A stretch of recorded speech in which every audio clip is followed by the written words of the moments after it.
Gece karışan sesim, sessiz sokaklarda yürürüm tek başıma.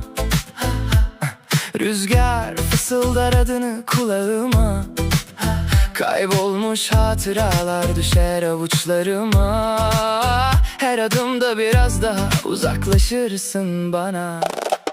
Gözlerin kaldı içimde yarım bir resim gibi. Konuşmadın ama sustun en derin yerim gibi. Bir şehir susar, içimde fırtına başlar. Gidişinle zaman bile bana yabancılaşır. Soramadım neden diye, cevap yoktu zaten. Bir hikaye yarım kaldı geceyle beraber.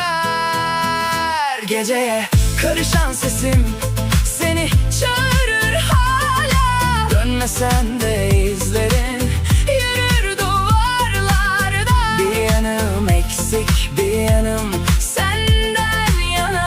Unutmak kolay değil, kalp alışır mı buna? Gece karışan sesim kaybolur adında. Bir sen varsın içimde, bir de suskun zamanlar.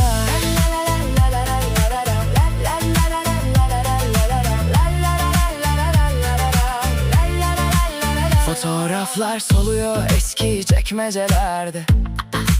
Gülüşün saklı kalmış en derin hecelerde. Bir sözün bile yetmezdi belki kalmaya. Ama ben hala tutunurum aynı rüyaya. Yollar değişir, insanlar geçer gider. Ama bazı anılar hiç silinmez derler. Ben de öyle kaldım, aynı yerdeyim. Bir adım atsam bile sana geri döneyim. İçimde büyüyen bu sessiz çığlık adını fısıldar her gece yarısı.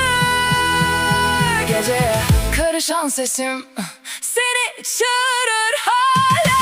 Dönmesen de izlerin yürür duvarlarda. Bir yanım eksik, bir yanım senden yana. Unutmak kolay değil, kalp alışır mı buna? Gece karışan sesim kaybolur adında. Bir sen varsın içimde, bir de suskun zamanlar. Ve ben hala aynı